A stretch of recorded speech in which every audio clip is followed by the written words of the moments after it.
Well, good evening and thank you for choosing Hope TV. This is The Dialogue KE.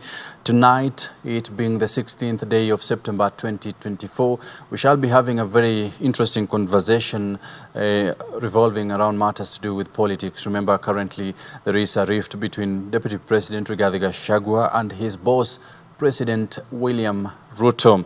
Well, is it just a rift, a normal rift, or is it a long-con political game we are used to seeing right here in the country? Well, we shall be having that conversation later on with our guest right here in the studio. Do get in touch with us through our socials at Hope TV Kenya. My name is Sammy Adika and our sign language interpreter is Boniface Mureithi. Well, starting us off tonight, President William Ruto has announced a major administrative overhaul in Nairobi, directing that each of the constituencies be converted to sub-counties to enhance service delivery for the city residents. Speaking at the Kenya School of Government during a meeting with officials of the National Government Administration, President William Ruto highlighted the challenges faced by the youth, especially during major recruitment exercise. The head of state further directed Interior and National Coordination Cabinet Secretary Professor Kithure Kindiki to fast-track the gazettement process of the sub-counties to ease pressure experienced by the national administrative officers while handling residents within their jurisdiction. Let's listen in to what the head of state had to say earlier on.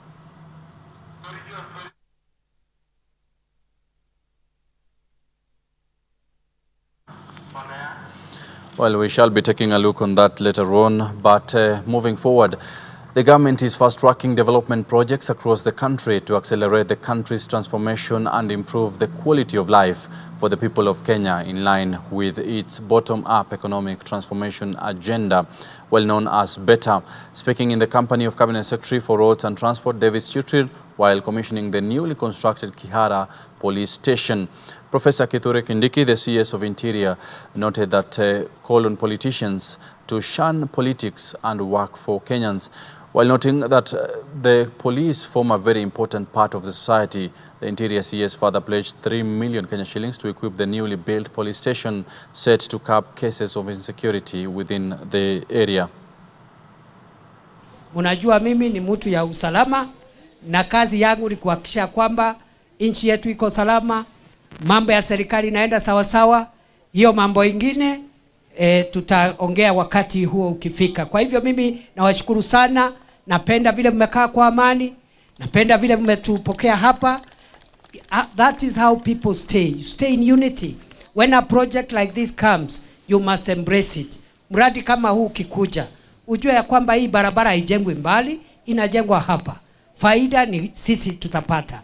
Mmepokea maafisa wa serikali vizuri, mmepokea viongozi wenu wazuri, na mimi tukiendelea hivyo, wakati Mheshimiwa Rais atakuja kuomba kura siku hiyo, barabara hii itakuwa imekamilika, chuo cha KMTC itakuwa imekamilika, chuo cha TVET itakuwa ikamilika, kazi yake itakuwa rahisi. Lakini tukipiga kelele, tukianza kusozana, maendeleo itaenda kwa wale watu wako mbali na sisi tuko hapa tuwachwe nyuma.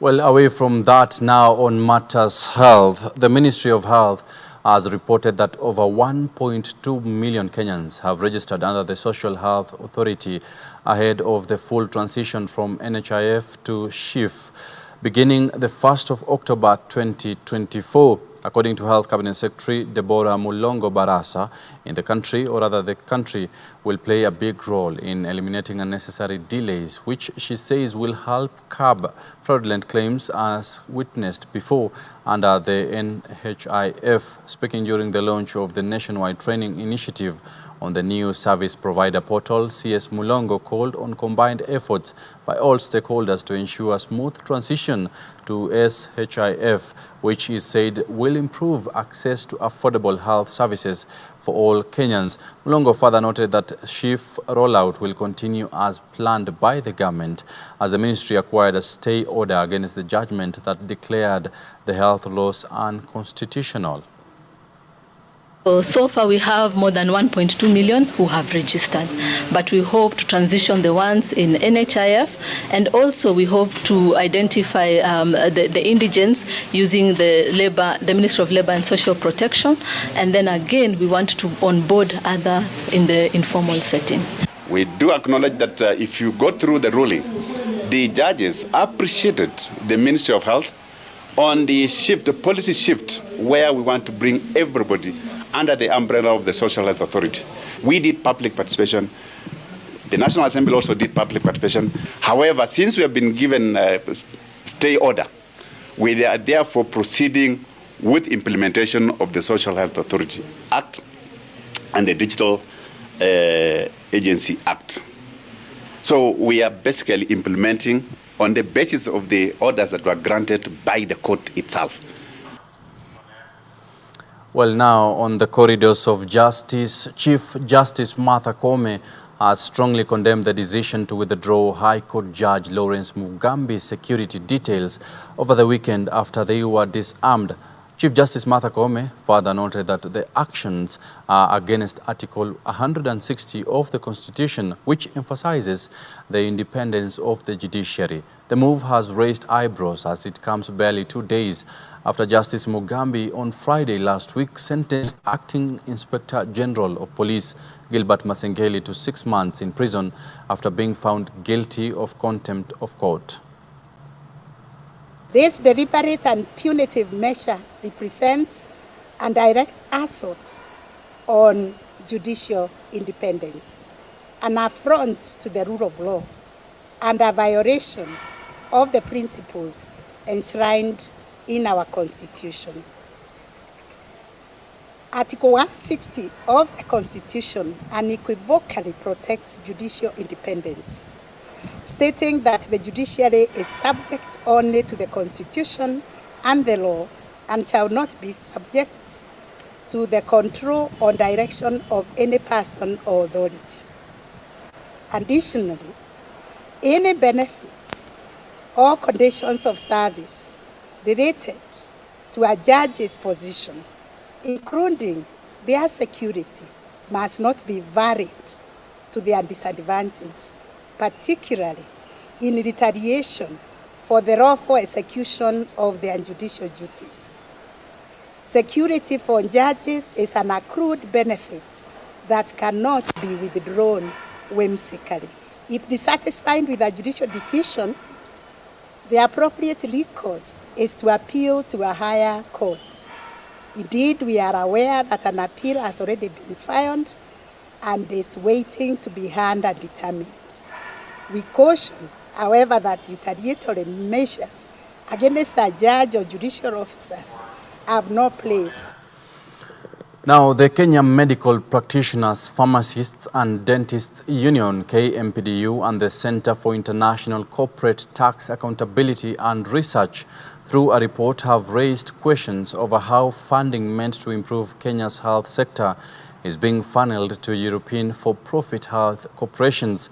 The report outlines how VAMED, an Australian-based company and subsidiary of the German global healthcare giant Fresenius, has received millions of dollars to supply equipment to Kenyan health facilities.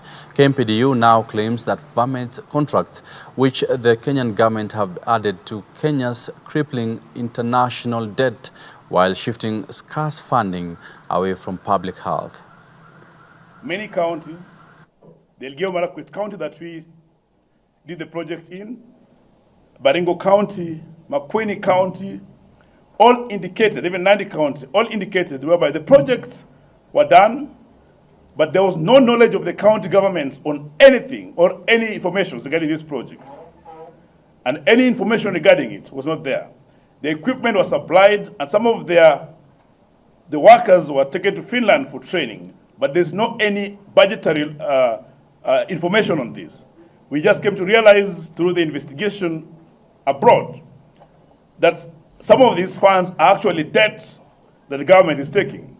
But then there's no value on the operation and ensuring that actually there's access to healthcare within those particular places where these projects are being undertaken. So we are saying it is important that the government be able to account for each shilling that Kenyan taxpayers pay. It is important for the government to ensure that when we're talking about the universal health care, then the public health facilities are able to function.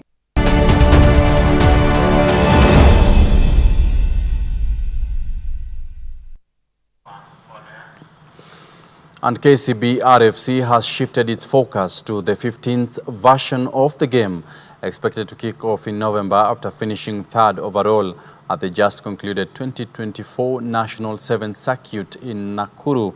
The Andrew Amonde-led side managed to finish 9th at the Prislow Sevens after seeing off Varsity Lads Daystar Falcons 38-0 to stamp their authority in the Challenger Cup. Speaking after the event, Coach Andrew Amonde noted that his boys are ready for the upcoming games as they have learned to cover their loopholes from the previous games.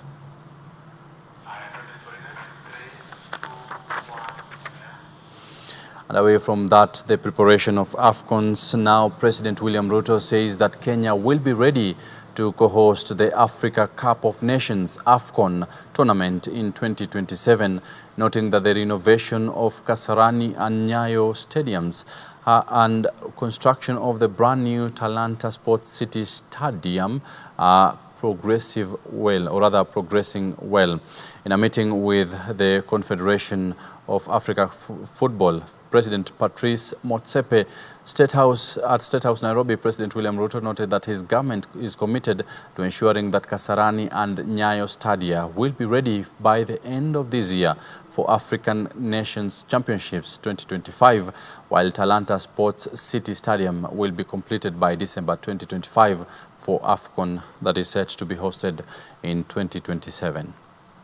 By allowing us to host AFCON, you have actually given us a brand new stadium without knowing, because we are now in the process of building Talanta Stadium, which is going to be a 60-seater stadium. We've been struggling what to do with that piece of land until you gave us the opportunity to host, and we found something to do with it. So we will now have a brand new stadium. We're trying to see how we can create the ecosystem around it, around roads and everything else. So you have helped us create jobs. You have helped us create many other things. And that is why this thing is immensely important to us. Well, that's all we had for you, but later on, after our short commercial break, we shall be delving into the issue to do with the rift being witnessed between Deputy President Rigathi Gachagua and his boss, President William Ruto. And in the first place, did Gachagua ever had the grip of the Mount Kenya politics long before vying for the position of the Deputy President? And is he likely to continue facing the much anticipated issues being faced by the Kenya Kwanza leaders right there in the Mount Kenya region after, remember, a couple of members of parliament have shifted their loyalty to Kindiki? Typically shifted. Well, we shall be having that conversation right here in a couple of minutes. Don't go too far. Make sure you keep it Hope TV and also on our social media platforms at Hope TV Kenya.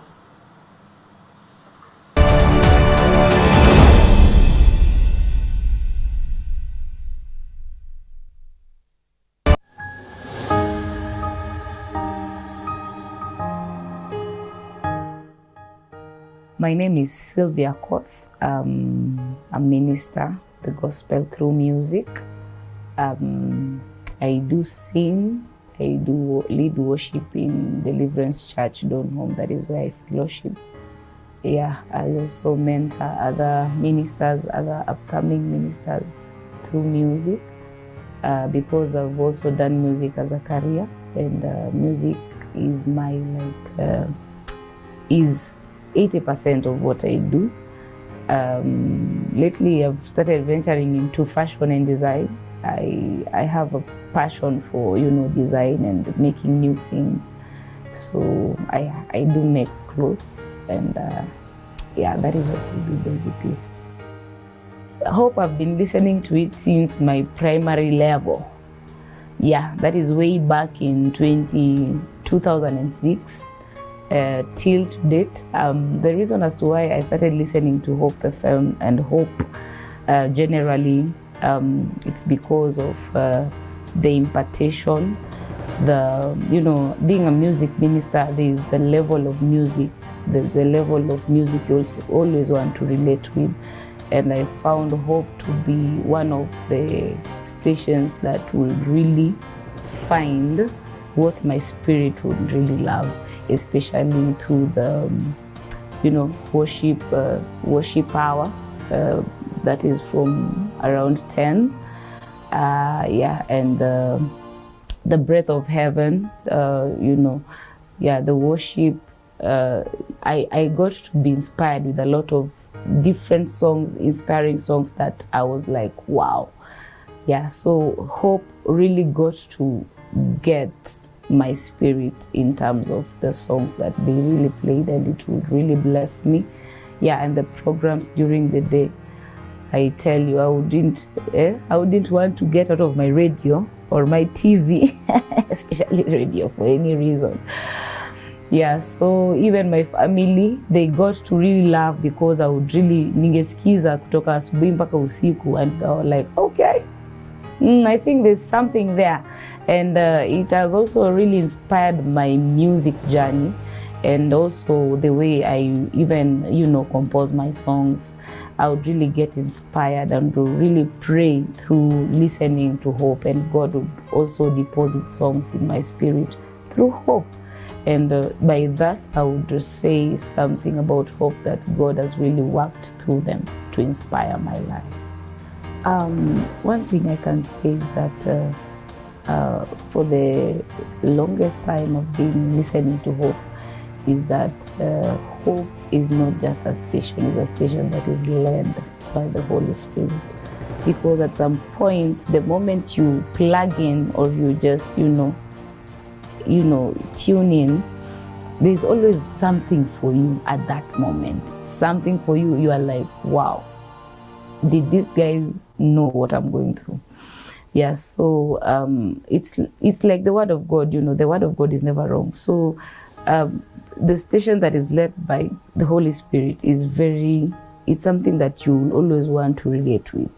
Yeah, so I would tell anyone who has not yet, or maybe has not yet, listened, or they're just hearing from people and they're not sure, I would say that Hope is a station that has been led by the Holy Spirit since time, since way back.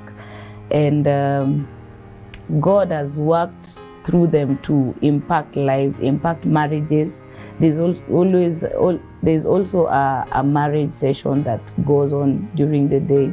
In the Praise Junction, they bring people who can talk to you and advise you on what to do, matters to do with life, relationships. And there's always something for everyone. Every time, be it at what time, you will always find something that will bless you and will touch you and impact you in one way or the other. I know the frequencies. When I go to Mombasa, I know. When I go to Western, I know. And I have friends of the same type, because we are always, we've connected. Yeah, so because even Hope has helped me find new friends. I've found friends all over. And through that, I can say it's really a good thing. Yeah, something you'd want to relate with. Hi there, I'm Sylvia Akoth. Mimi ni rafiki mso. Je wewe?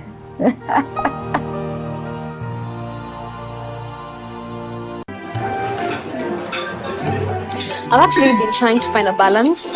It's been really tough and hectic, but everyone says once you get a hang of it, it becomes better, and I don't know, but I'm hoping to find a balance soon because it's really been hectic. But you've been in the job industry for a long time, so I think you would know better. Cindy? Huh? What time is it? I need to catch up on Leadership Forum. Do they have a radio here? Never mind. I brought my own. No way. You can't be serious. Wait, why do you have a radio and you can just catch up with the shows on Hope FM podcasts? Really? Even which of the what? I mean, you can find them on whatever platform, name it. AfriPods, Google Podcasts, Apple Podcasts, Spotify, you name it. But I'm not subscribed on any of them.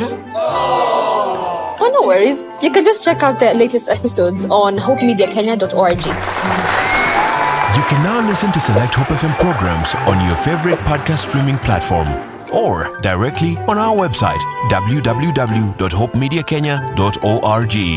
Listen and live.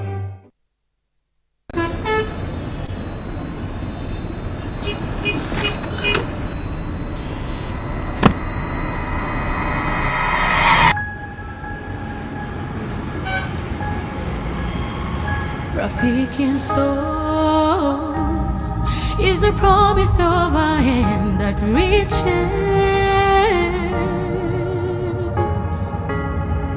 and goes beyond what angaza tumaini kote.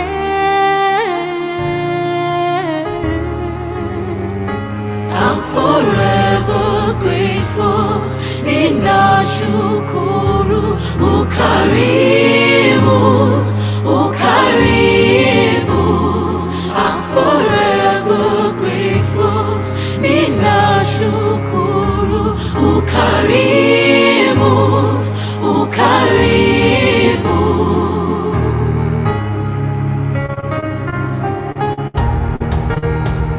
Rafiki soul is a promise of a hand that reaches and goes beyond what angaza tumaini.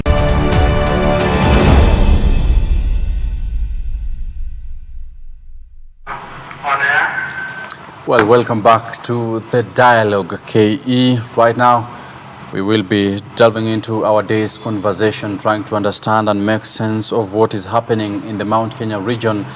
Is the rift between President William Ruto and his deputy, Rigathi Gachagua, all planned up by the allies from both sides? Well, joining me tonight is Tony Towet on my left, an advocate of the High Court. Karibu sana wakili.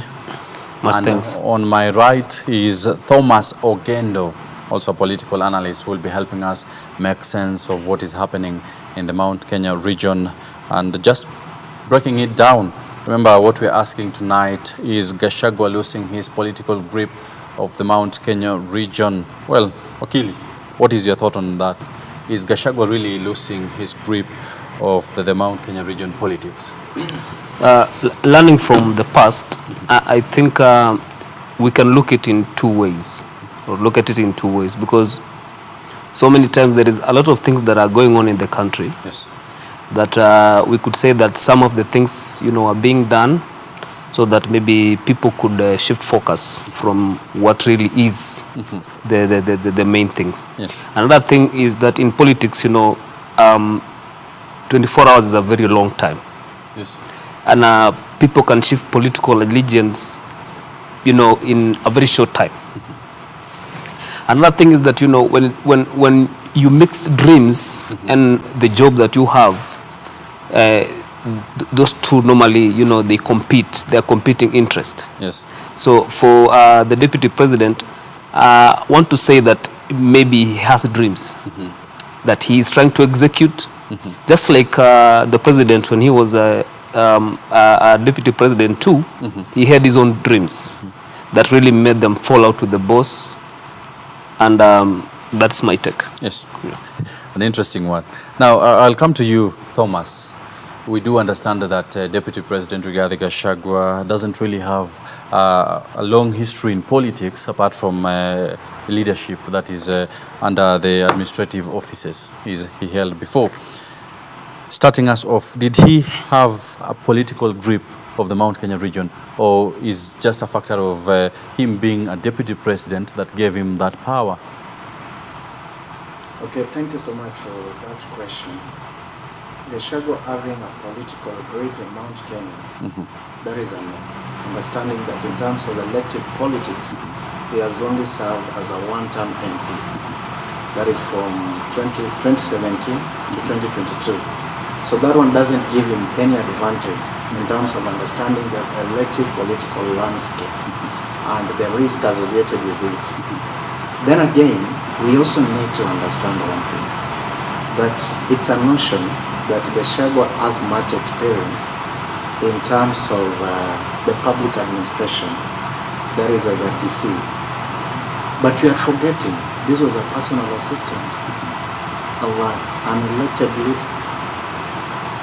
So it means, despite being elected one term, he understood some shadow responsibilities working as a principal assistant to elected leader, who at some point served as a minister, served as a member of parliament, and also served as the fourth president of the Republic of Kenya. So this one also gave him an advantage in terms of understanding some political key strategies. A very interesting bit right there. We do understand that Gachagua was actually a single-term member of parliament. But what comes to my mind right now when we talk about Gachagua and the entire Mount Kenya region politics, why is Mount Kenya so significant in terms of the political landscape? First of all, you will look at the population. I will argue this in the part of, there is that unity for purpose. And then this region, we can actually put it under something that has been fashioned as Gema. Gema has a long history.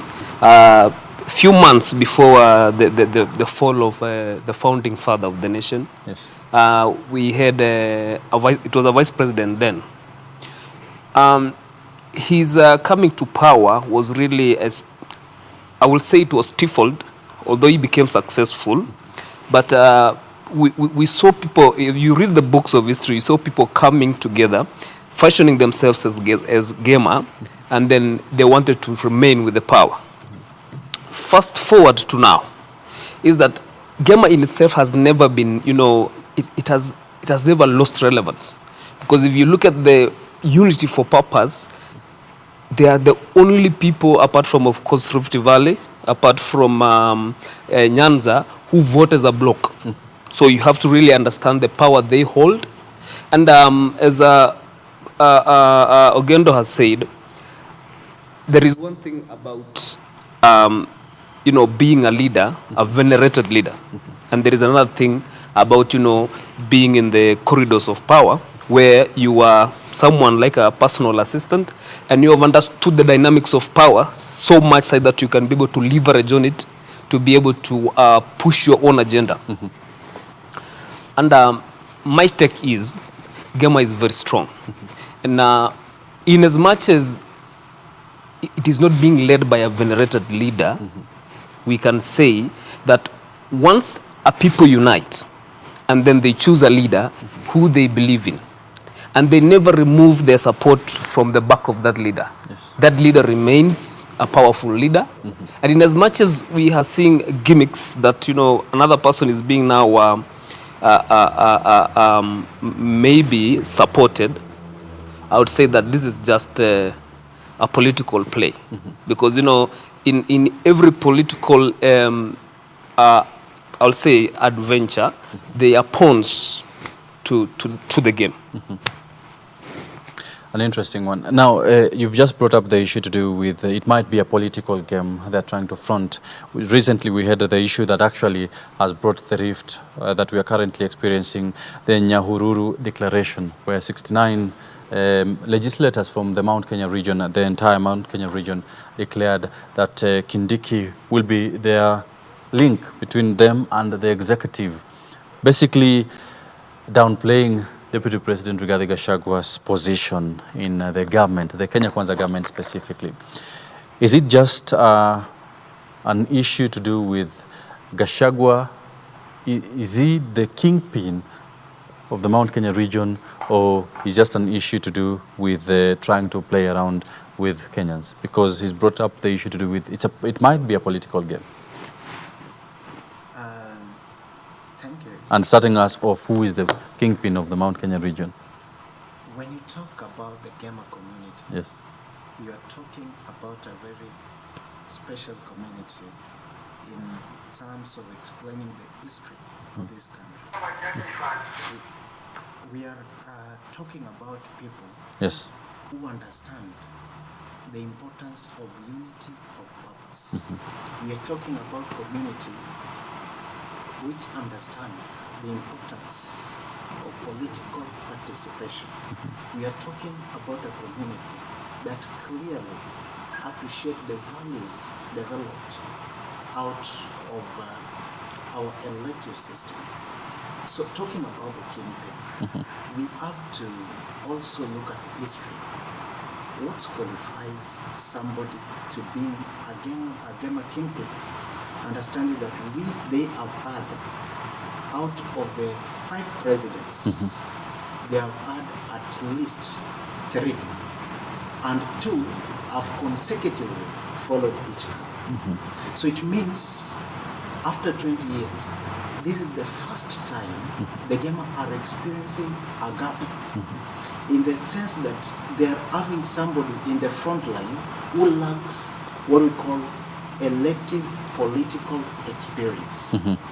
In the essence that they are having a deputy president who wants to be a deputy president, but at the same time has great anger for that top seat, that is calculating his move, that what happened next after the current president has left. Yes. So this is a person, we cannot still regard him as a Gema kingpin, because we know Gema kingpin rises out of a crisis. For example, the time when the former president Daniel Arap Moi set apart or fell apart with Mwai Kibaki. Out of nowhere, Kibaki represented the Gema community, and we saw it played itself in the election of 1997, where Kibaki came second after Daniel Arap Moi. Then in 2002, Kibaki now had the advantage of becoming the president.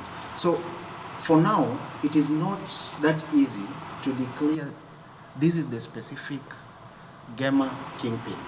However, what I know, the deputy president has a better chance of becoming the Gema kingpin, because also what we need to understand in politics, we have people who rises out of a crisis, and the current deputy president might take advantage of that.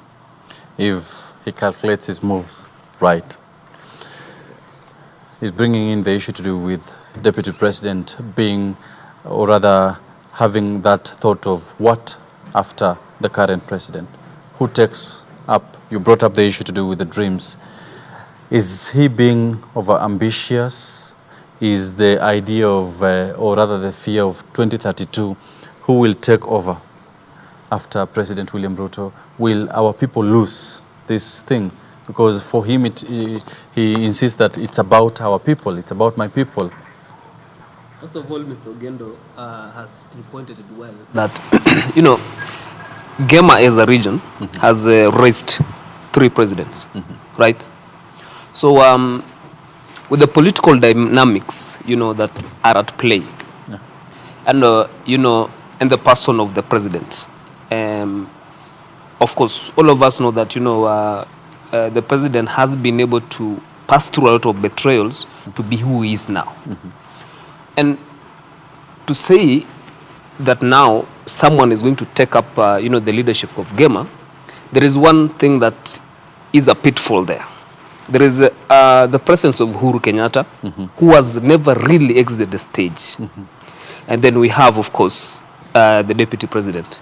Come again, there is now senior counsel, Professor Kindiki, who has been fronted in a declaration that was done somewhere. Yes, yes. I want to believe that if you want to be a leader of a region, you have to win the hearts of the people, but not the hearts of the leaders. You will see it from our current president. When they were fighting so much for, when in the run-up to the elections, these elections of 2002, he really made a lot of inroads in the central region, that is Gema. But again, back at home, of course, there are people who were biting him there because now there was a presence of Gideon Moi who wanted to take up the leadership. Now, based on, of course, his father, the name of his father, and of course, what he was already a leader, definitely. But one thing is that when there is a shift, a political shift, I mean, when the people love you, when you have been able to win the hearts of the people, that is the only time we can say that you are the leader of such people. Yes.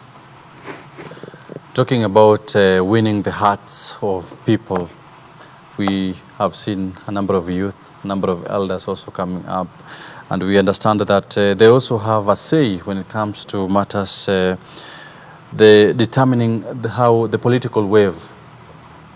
Now we've seen youth from the Mount Kenya East coming up, and also elders saying that we are behind Kindiki. How does Kindiki's factor affect Gachagwa's political muscle within the entire Mount Kenya region? Gema as a region is not a region you would say you can easily divide. That one I will say, because it doesn't mean that there have not been leaders who have divergent opinions and who have wanted to provide alternative leadership. Yes. There have been. These people will range from the likes of Martha Karua, and of course, and the clique that you know, have always, been rallying behind. Last time they were supporting Raila Amolo Odinga, Right Honorable Raila Amolo Odinga. It didn't actually affect the vote that much. Yes. Because even when you looked at the very constituencies these leaders came from, yes, who thought they were providing alternative leadership, they didn't even win anything there. So it tells you one thing: it is so hard to break up the Gema as a voting bloc. Yes, of course, but politics, in politics, we can portray to have done so. Yes. But in the real sense, you haven't at all. Unless, of course, there is a vote today. An interesting one. We're still talking about all these matters to do with politics and how difficult it is to divert at people's attention. We have Moses Kuria. We do understand over the years that Moses Kuria has been a very intriguing individual within the government. The other day we saw him being left out of the second CSS that were named by President William Ruto and later on appointed as an advisor of President William Ruto. An issue that emerges the other day, we didn't see Gachagua actually receiving President William Ruto once he was back from Germany, and also he did not accompany him to his hometown, Nyeri County, when President William Ruto was there. We saw Professor Kithure Kindiki, the CS of Interior, accompanying President William Ruto all the way. What do you make of his tweet just immediately after Deputy President Rigathi Gachagua was actually off? And I would request that tweet be put on our screens right there. Moses Kuria says on his X account, "This is the last time this seat will be vacant." Remember, he didn't use the word, or rather the term empty, vacant specifically. And then, comma, "I swear." He's been controversial, we understand. What would you make of his tweet? Or rather, from where you sit, definitely that is a political game he's trying to put forth. Let me tell you one thing. Yes. Whatever we are calling agree, yes, might be a platform for us to raise another king. Whatever we are calling a crisis might be a strength for somebody to gain political momentum. So either way, in politics, any side can be casualty. Because if you listen carefully to what even Kimani Chungwa said, yes, Mr. President, there's a snake. There's a snake. Yeah. Right? So you want to kill this snake. Are you sure with the kind of poison this snake carries? So the gamer community, I'm saying, they know when to divide themselves, and they also understand the times they need unity. And if you look to the events towards the election of 2022, the gamer community looked so divided that there was very strong faction supporting President Uhuru Kenyatta with experienced politicians like Akina Kiraitu Murungi and the likes of Akina Jeremiah Kioni. And the newcomers were with the current president. And we saw how the wave came out. We saw how they voted. Their voting pattern is. So these are a community that knows how to define their interests. Yes. When it comes to election time, and they know how to play their cards. When that time comes, whoever will come in the front line as their kingpin, they will support it. However, whatever Moses Kuria said, he might say it from a perspective of a politician who wants to please the boss. However, don't understand the consequence to both parties. Yes. Because the reason why I'm saying so is because in politics, everything is possible in terms of outcome of any struggle. Like, for example, if they resort to maybe impeaching the deputy president, then they will have casualties. And that casualty, some of them can be from the government side. And I'll take you back. You talked about the Nyahururu Declaration. If you look at the Nyahururu Declaration, most of those politicians are not experienced politicians. Because most of the experienced politicians in the gamer community were left out or were sent home by the voters in the election 2022. So these are also junior politicians who still don't understand the political dynamics. However, we also must appreciate the fact that we are talking of a community that their voting pattern is much attracted to emotions. Why would you say that? I'm saying so because if you look at how they carried themselves to the election of 2022, they defined their clear enemy. Yes. And the clear enemy was the then President of the Republic of Kenya, yes, the fourth President, President Uhuru Kenyatta. And anybody who was on his side was treated as a traitor. And they said, we have to teach them a lesson. And it is true, they taught them lessons in the ballot papers. There's an issue he just brought about the Nyahururu Declaration was made up of most of them young politicians, young to mean they haven't really been in the political scene or arena for a very long time. There is a tweet that was actually fronted by Morara Kebaso. We all know of him, and I would also request that specific tweet to be displayed on our screens right there. He says, the disagreement between William Ruto and Rigathi Gachagua has nothing to do with us as a Kenyan getting development and services. It is about one Pwagu stealing more than the other Pwagu. Now, the issue we want to look at is right here. The MPs are active in that disagreement because they are pipes by which money flows out. They're the ones who register the companies and lobby the contractors, then withdraw the cash and take the big share to the two. Therefore, if you are a Kenyan citizen participating in that fight by supporting one side or the other, you should occupy your mind and know that you are the food they are fighting for. Basically, this is what Morara Kebaso was trying to bring out in his tweet. You've talked about unexperienced politicians just trying to be behind, or rather were behind, the Nyahururu Declaration. What do you make of that specific tweet? Is it a diversion tactic that we are used to seeing here in the country? Remember, we've experienced this before. Last week, the Adani issue was actually the major issue. Now, a couple of them are saying this is just basically a diversion tactic. Members of Parliament trying to play with our psychology for us to focus on the rift between President William Ruto and his deputy and forget the main issue. Yeah. So first of all, when we talk about experience vis-a-vis non-experienced politicians, I'll just take you back to when Azimio La Umoja was, trying to poach venerated politicians, with the guise that is going to give them a win. But every other political student will tell you one thing. It is not in political experience that you are going to be sure that you will win. But it is in the political acumen of the person that you seek support from.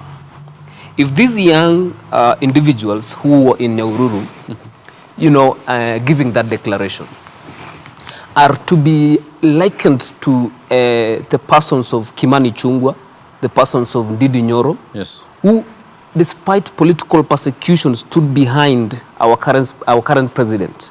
They were able to woo the love of the people. Then I would say it is never really clever to go and say, because you have been a politician for quite a while, then I throw my weight behind you. It is going to be a miscalculation and a misunderstanding of the political topology of the country. Because sincerely, to be very honest, and of course not to cut corners, people who have sat in a room and they have a strategy going forward are people who have known that Kenyan political direction is mostly to win sympathy of the people. So if today anyone is supposed to win, and then you want to push away the deputy president, I want to tell you one thing that will happen.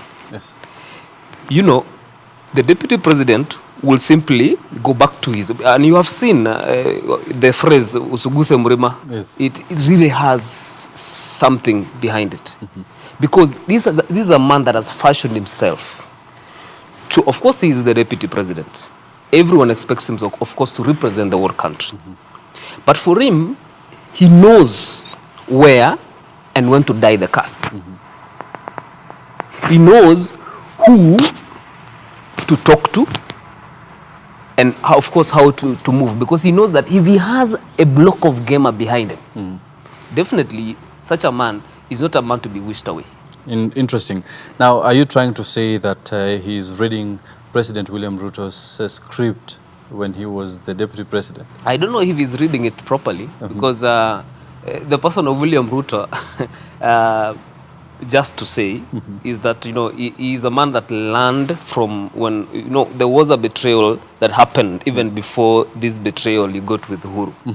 So the script, when we were even discussing with Ogedo in the backstage, the coming of William Ruto is actually, can be said to be something that he learned and knew that from this I want to gain this. When I'm getting into another political formation, I will need to cordon off possibilities of a bigger betrayal than the one that happened before. And to misread the people is the wrong thing you can do. Interesting. Now, Kendo, we do have the issue, he brought up the issue to do with it's about sympathy, trying to find sympathy amongst the voters and not actually misreading them. The Murima phrase actually has caught attention amongst Kenyans, and everywhere you see memes, they have created the Murima phrase. Is it likely to be a thing in the future that would really give Gachagua a good grip of the Mount Kenya region? Remember, now we do have a different dynamic. We do have Gen Zs in the picture. These are young youth who think differently. They say that they are not led, they're actually leaderless. But when you think about it, he brought up the issue to do with, you two also talked about how the gamer community never miscalculate when it comes to matter selections. But we do have this kind of generation that don't only look at, they're not after sympathy. They want to know exactly what are you bringing on the table. Now, the Murima phrase, will it really catch their attention? The Murima phrase is an ideology, and something we need to understand. How did Gachagua get to the position of the deputy president? Yes. One, this is a person who at some point was not known beyond Madeira constituency, but all of a sudden was appointed to be the deputy president of the Republic of Kenya.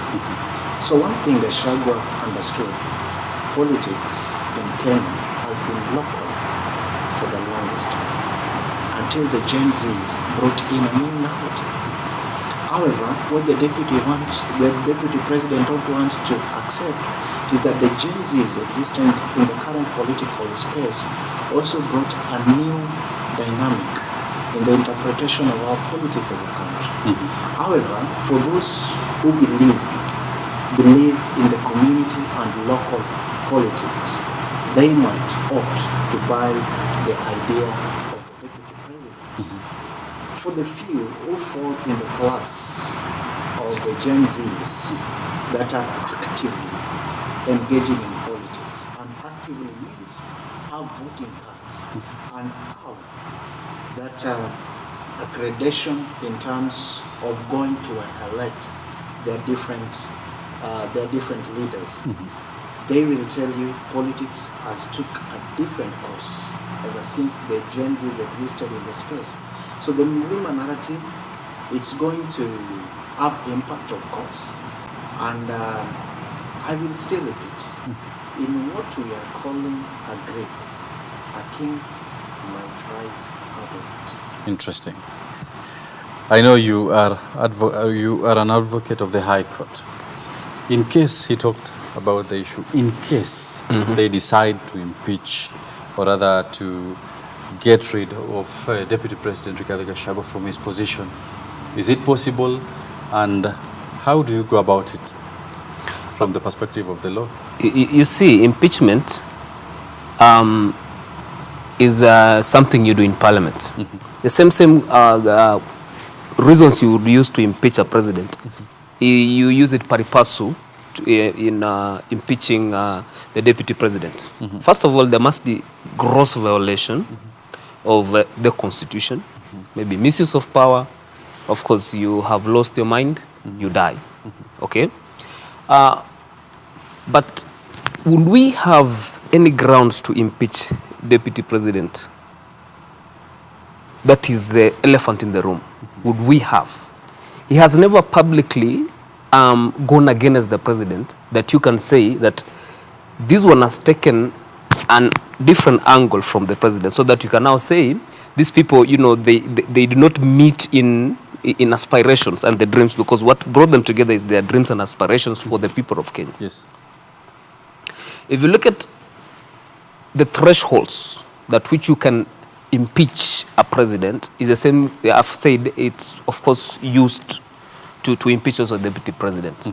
I have not seen personally any of the ground that can be used. That can be used. Interesting.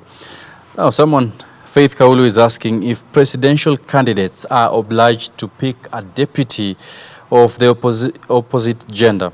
Will this help the relationship?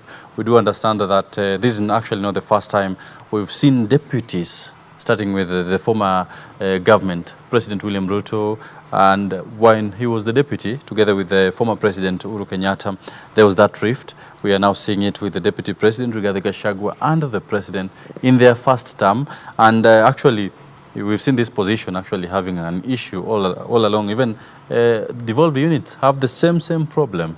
Deputies and the governors and all that. So Faith Kaulu is asking us a question: if presidential candidates are obliged to pick a deputy of the opposite gender, will this help the relationship?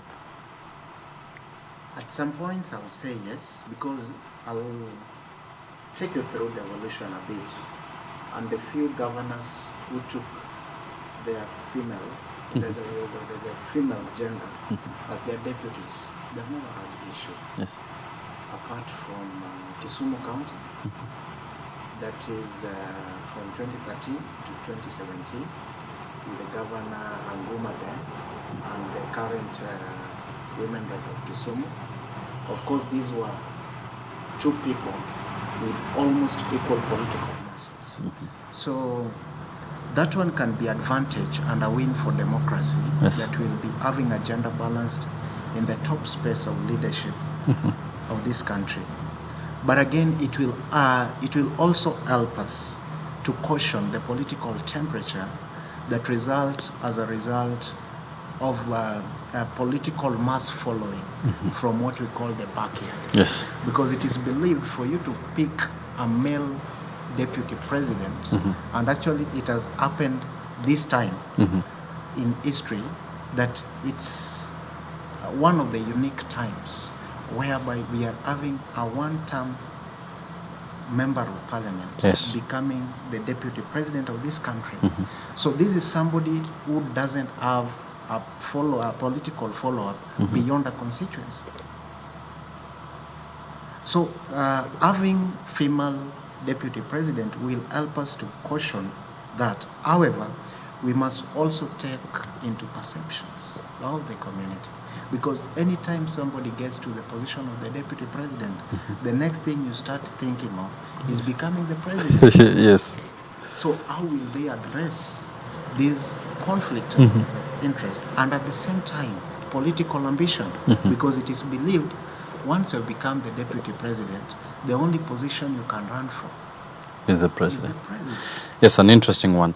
Now, what role has President William Ruto played in the escalating tensions between Gachagua and Kindiki, and how might his decision influence the outcome of this rivalry? That is Kennedy Kimani asking, what role has President William Ruto played in all this? Because ideally, we've only seen Kiambu Senator Karangwa Wathangwa and also Ishungwa, of course, the majority leader of the National Assembly, talking, and the back and forth between the two, and a couple of legislators right there. But we've actually not talked about what role is President William Ruto playing in escalating the tension or the rift between the two of them. I would say that having of course been able to observe the politics of now, I have not seen the president participating actively in what you term as, breaking up the mountain. Yes. But you could be able to see his henchmen, because definitely, when you are the king, there are things you don't say. Yes. Okay? But of course, you would have people to speak for you. I'm not saying anyone is speaking for the president, but of course, you could always see that if you want to rule over a people, okay, you would want to, if they are uniting in one direction, you would want, of course, to scatter the flock. Yes. What do? You just knock the leader. That way, the flock will, will be in a state of misunderstanding and limbo, where they do not have a certain direction. And then you pick, a semi-strong men, of course, but they are not as strong as the leader. So that, this one will be leading the flock there, but they are bringing them to you. This one also leading there, but they are also bringing them to you. What have you done? The ideology has changed. Has changed from a union or a joining of interest into now fighting among themselves.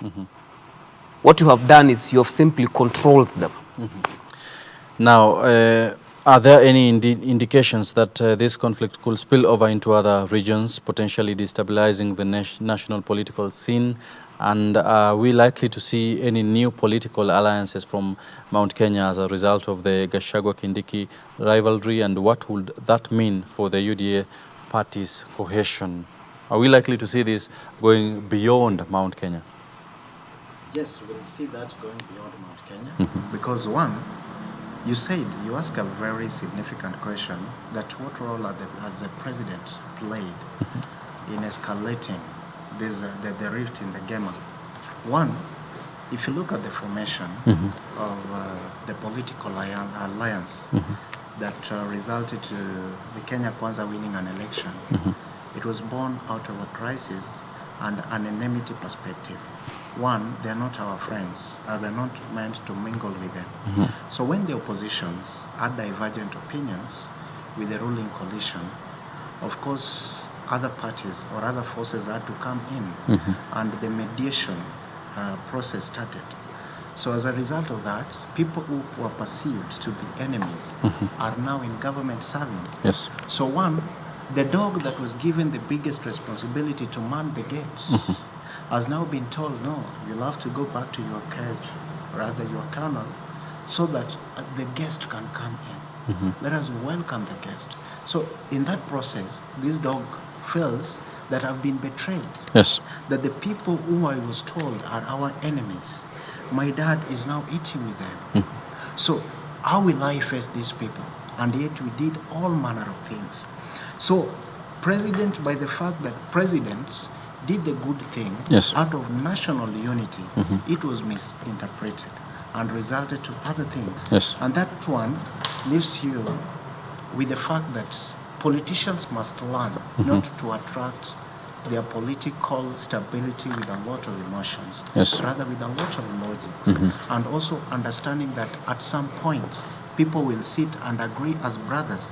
So for the president, it was a positive thing. However, for the team, it was an act of betrayal. Yes. And this thing, it is not my word.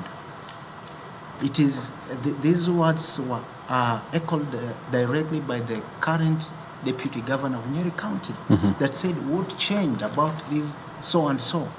So the current political fragmentation will change adversely the perception of politics in the country and formation of new other coalitions. Yes. Because one, we are not only talking of a rift in UDA, we are also talking of a rift in Azimio la Umoja, where a faction are saying, we remain with the people, you go to the government. An interesting one. Now, in a minute, what will be your parting shot in terms of what next for Gachagua? I believe that what our current deputy president should do is very simple.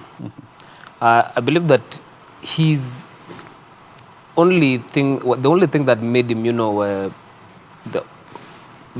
make him, of course, so that we can see what we are seeing, is because of the coming in of the Right Honorable Raila Amolo Odinga. I also believe that the architecture of the politics in the country, you cannot survive permanent enmity. Yes. If at all you are supposed to survive in the political spectrum, you have to have ingenuity, so that you can be able to look at beyond the current situation. Yes. Thomas, what will be your parting shot in terms of what next for Gachagua? Is he likely to survive all this? I'll tell you, Gachagua, one, to take this thing as an advantage. Good leaders view challenges and opportunity for growth. Yes. If he takes that route, then he will have a political stability in terms of consolidating his backyard. However, he must also learn to control his anger when it comes to approaching issues politics. One, in politics you don't have permanent enmity and permanent friendship. Your enemy can be your friend tomorrow, and your friend can be your enemy tomorrow. So it's just a matter of understanding the current trends that exist in the political space. Yes. In application of the 48 laws of power that says never outshine your boss. Also, he's supposed to take it into consideration and apply it positively to ensure that he balances also interest and ambition. Yes. Just to add on what he has said, I think in as much as Usuguze Murima is a thing, you cannot really be a president, riding on the support of Murima alone. Yes. You have to go beyond the limit, make inroads, in other places.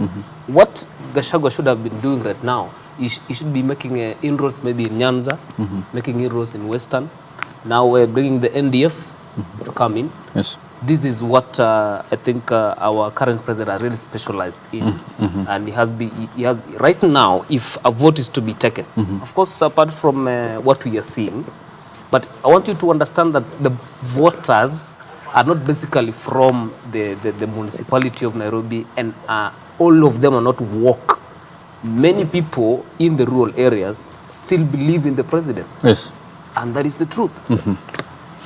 Interesting right there. Seems Deputy President Rigathi Gachagua has a long way to go, but we also do hope that the script he is reading will also be able to help him sustain all these happenings that are being witnessed right there in the Mount Kenya region. Many thanks, Tony Towet, for joining us tonight and for your insights. Thank you, Thomas Ogendo, also for joining us and also for your input in terms of what next for Gachagua right there, taking a look at what has been happening in the Mount Kenya region. Many thanks also for choosing Dialogue KE. My name is Sammy Adika. Do have a wonderful night and see you tomorrow.